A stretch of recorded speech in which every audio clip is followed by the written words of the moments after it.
ಇದು ಇಡೀ ವಿಶ್ವವನ್ನೇ ಬೆಚ್ಚಿ ಬೀಳಿಸೋ ಸುದ್ದಿ.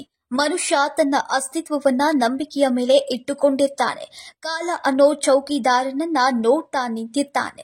ಆದ್ರೆ ಇದೊಂದು ವಾಚ್ ಅಕ್ಷರಶಃ ಮನುಷ್ಯನ ಆಸೆ ಆಕಾಂಕ್ಷೆಗಳ ಗಾಳಿ ಗೋಪುರವನ್ನೇ ಅಲುಗಾಡಿಸ್ತಾ ಇದೆ. ವಿಜ್ಞಾನಿಗಳೇ ಸಿದ್ಧಪಡಿಸಿದ ಇದೊಂದು ಸಾಧನ ವಿನಾಶದ ಸಮಯ ಹೇಳ್ತಾ ಇದೆ. ಇಡೀ ಜಗತ್ತು ಸರ್ವನಾಶ ಆಗೋದು ಯಾವಾಗ ಅನ್ನೋ ಖಚಿತ ಸುಳಿವು ನೀಡ್ತಿದೆ. ಆದ್ರೆ ಈ ಗಡಿಯಾರ ಇದೀಗ 89 ಸೆಕೆಂಡ್ಗಳ ಸ್ಫೋಟಕ ಪುರಾವೆ ನೀಡ್ತಾ ಇದೆ. ಹಾಗಿದ್ರೆ ಏನಿದು ಡೂಮ್ಸ್ಡೇ ವಾಚ್ ಭವಿಷ್ಯ ಅಂತೀರಾ? ಅದನ್ನ ನೋಡೋಕ್ಕೂ ಮುಂಚೆ ವಿಡಿಯೋಗೊಂದು ಲೈಕ್ ಕೊಡಿ. ಪ್ರಪಂಚವೇ ವಿನಾಶ ಆಗೋ ದಿನವನ್ನ ಡೂಮ್ಸ್ಡೇ ಅಂತಾರೆ. ಅಂತ ಡೂಮ್ಸ್ಡೇ ತಿಳಿದುಕೊಳ್ಳೋಕೆ ಅಂತಲೇ ವಿಜ್ಞಾನಿಗಳು 1975ರಲ್ಲೇ ಡೂಮ್ಸ್ಡೇ ಗಡಿಯಾರ ಕಂಡು ಹಿಡಿದಿದ್ರು. 1947ರಲ್ಲಿ ಮಧ್ಯರಾತ್ರಿ 12 ಗಂಟೆ ಆಗೋದಕ್ಕೆ 7 ನಿಮಿಷ ಇತ್ತು. ಹೀಗೆ ಸಮಯವೇ ಕಮ್ಮಿ ಆಗಿದ್ದಕ್ಕೆ ವಿಜ್ಞಾನಿಗಳು ಕಂಗಾಲಾದ್ರು. ಪ್ರಳಯದ ಮುನ್ಸೂಚನೆ ಅಂತಾನೆ ನಂಬಿದ್ರು.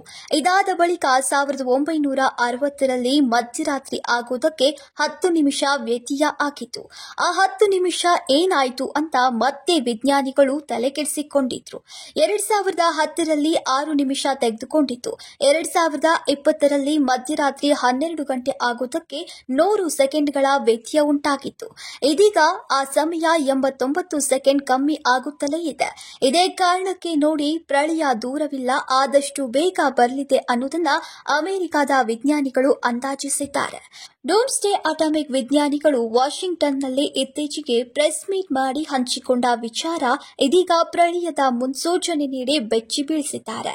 ವಿಶ್ವ ಸಮರ, ಜಲಪ್ರಳಯ, ಕ್ಷಾಮ, ನೈಸರ್ಗಿಕ ವಿಕೋಪ ಸೇರಿದಂತೆ ಹಲವು ಅವಘಡಗಳ ಮೂಲಕ ಆದಷ್ಟು ಬೇಗ ಇಡೀ ವಿಶ್ವವೇ ಸರ್ವನಾಶ ಆಗಲಿದೆ ಅನ್ನೋ ಭಯ ಹುಟ್ಟಿಸಿದ್ದಾರೆ. ಡೂಮ್ಸ್ಡೇ ವಾಚ್ ಭವಿಷ್ಯ ನಿಜವಾಗುತ್ತಾ? ಕಾಮೆಂಟ್ ಮಾಡಿ ತಿಳಿಸಿ.